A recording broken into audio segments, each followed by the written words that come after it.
Praise lord. దేవుని ఘనమైన నామమునకు మహిమ కలుగునుగాక. ప్రభు నామమున మీ అందరికీ హృదయపూర్వక వందనాలు. ఈ ఉదయకాలము దేవుని వాక్యాన్ని విందాం. కీర్తనలు 91:1. మహోన్నతుని చాటున నివసించువాడే సర్వశక్తు నీడను విశ్రమించువాడు. ప్రియమైన వల్లరా, మహోన్నతుడు, మహాగణుడు, మహనీయుడు ఆ దేవాది దేవుని యొక్క చాటున ఎవరైతే నివసిస్తున్నారో అటువంటి వారు సర్వశక్తు నీడను విశ్రమిస్తారండి. ఈ రోజున మానవ జీవితంలో ప్రశాంతముగా విశ్రమించాలని ఎంతోమంది కోరుకుంటూ ఉంటారు.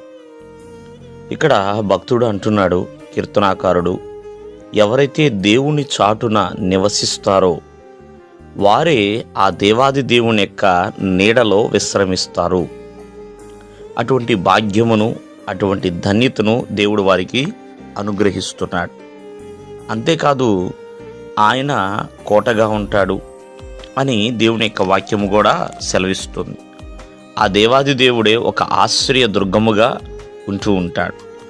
ఎప్పుడైతే ప్రభువు యొక్క చాటున మనం నివసిస్తామో విశ్రాంతే కాదు, ప్రియమైన వర్లరా, దేవుని ఆశ్రయము దొరుకుతుంది, దేవుని యొక్క అండదండలు కూడా మనకి దొరుకుతాయి. మరి ఎంతమంది పడినా, ఎంతమంది కూలినా అపాయము మన దగ్గరికి రాకుండా దేవుడు ఎల్లప్పుడూ కూడా తన కనుదృష్టి మన పైన ఉంచుతాడు. దేవుని యొక్క చాటున నివసించు వారికి మరి ఏ తెగులు కూడా వారి యొక్క గుడారమును సమీపించకుండా దేవుడు కాపుదలిస్తూనే ఉంటాడు.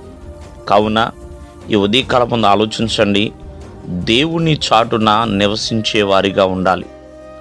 అలా నివసించిన వారికి దేవుడు ఎప్పుడు కూడా చక్కటి ప్రశాంతత, నెమ్మదిని అనుగ్రహిస్తాడు.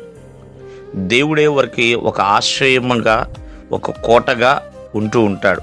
అందుకనే భక్తుడు ఎప్పుడూ కూడా, భక్తుడైన దావీదు అంటూ ఉంటాడు, అయా నీ సన్నిధిలో నేను చిరకాలం ఉండాలి తండ్రి, నీవే నా ఆశ్రయ దుర్గము నాయన, నీవే నా బలమైన కోటవి తండ్రి, అయ్యా నీవే నా రక్షణ శృంగము నాయన అంటూ ఎల్లప్పుడూ కూడా ప్రభువుని ఆరాధిస్తూనే ఉంటాడు.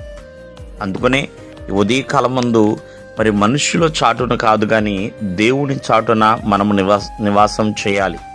అలా నివాసం చేసిన వారికి దేవుడు చక్కటి ప్రశాంతతనిస్తాడు, నెమ్మదిని, సంతోషమును, ఆనందమును అనుగ్రహిస్తాడు. దేవుడు మిమ్మల్ని ఆశీర్వదించును గాక. ఆమేన్.